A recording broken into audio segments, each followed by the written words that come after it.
So we had moved out to Northern California from Illinois in toward the end of 1974, and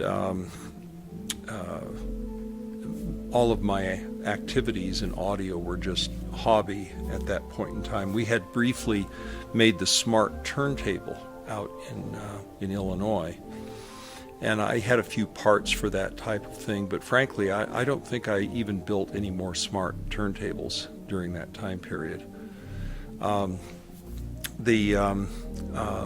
Cheryl got involved in a singing group. It was a women's choral group, and led by a gal named Lorna Burdett. And Lorna was a pretty accomplished conductor. She was able to get a lot out of a group of, amateurs. And so Cheryl asked if I would, record them. And I was kind of interested in trying to do that. And I had become disenchanted with the sound of so many of the commercial recordings that I had. So I rented a pair of Sennheiser condenser microphones, cardioid microphones, and I had a Revox tape recorder, and 7.5 inch per second quarter track recorder at that time. It wasn't the one that I ultimately used for the recordings that I made for release. And I enjoyed that experience, and bringing the master tapes home and hearing the aliveness of that sound, not processed, and pressed into LPs and so forth, but a very direct sound. And so 1976 rolled around, and it was the year of the bicentennial. So this choir had grown in size, and probably had by that time maybe 50 women singing in it. And so they planned to program a bicentennial program, concert and everything, and I recorded that, and I think that's when the bug really hit me. I really enjoyed doing that, and so I think I really thought that I would just continue recording this choir. And then I had the opportunity, I heard about, Craig Good told me about this concert, organ concert that was going to take place at Grace Cathedral in San Francisco, California. And that's a large Anglican cathedral with a very large pipe organ in it, which I didn't realize at the time, but I would eventually record that organ. And there was an organist by the name of Welch who was going to perform some French music. So Cheryl and Craig and I went to that concert, and I was astounded at Jim Welch's talent. And I had listened to pipe organ for quite a few years, since the mid-'60s, and enjoyed the literature and the sound and everything quite a bit. So that ultimately would lead to me recording his Christmas concert and other concerts that he gave at Stanford Memorial Church. So I had gone from recording this women's choir, which disbanded actually shortly after the bicentennial celebration, but I had opportunities to record pipe organ. So I started acquiring my own equipment rather than renting it, and so the first pair of microphones that I bought were the AKG 414s, and I bought those from a fellow whose name was File, and Bill File was his name, and he was a location recorder, did work for NPR and so forth, and the 414s were much more musical than the Sennheisers were. I also had a audio research preamplifier, and that preamplifier had a phono input, which was a very high gain, about the amount of gain that's necessary for a microphone preamplifier. But of course, you don't want to have the RIAA equalization in the for a microphone preamp. So I built a modification on that so that with little plug-in cards, I could either use it as a phono preamp or as a microphone preamp.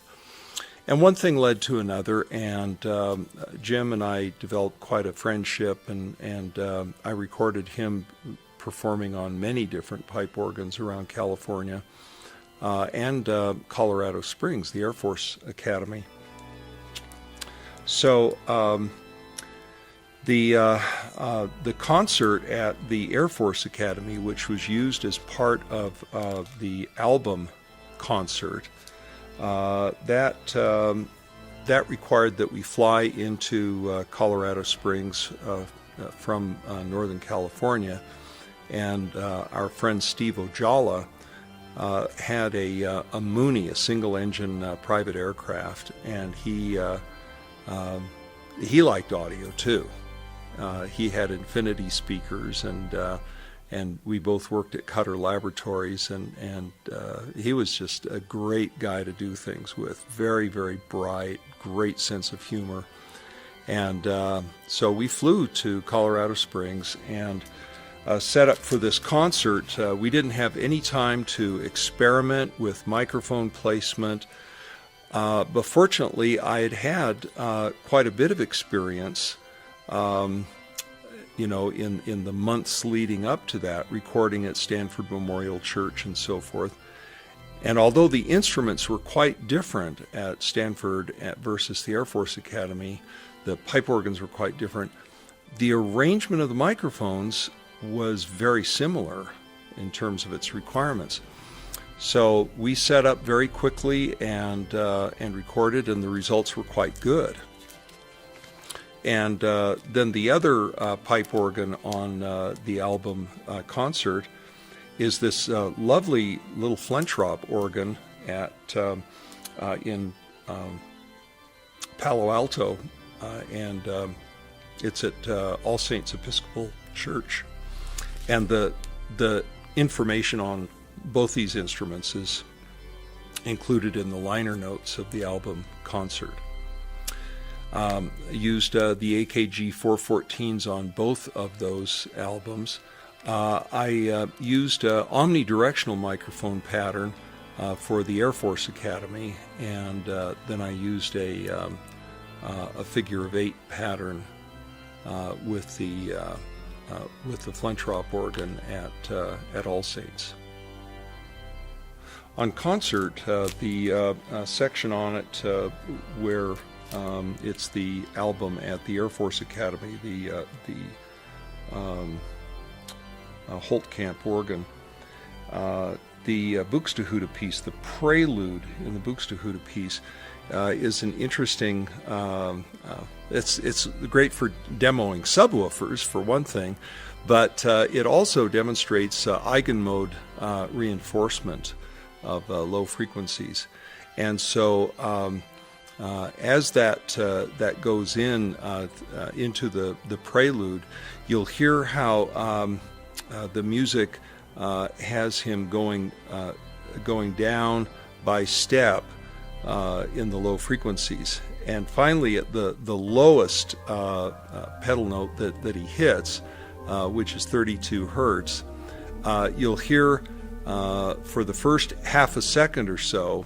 In the sound, you'll hear it at one level, and then it all of a sudden reinforces it, and that reinforcement is the sound going down the length of the hall at the Air Force Academy Chapel, and then reflecting back and reinforcing. And the microphones are positioned so that at that wavelength, that reinforcement comes back in phase, and you get this low frequency turbocharging effect.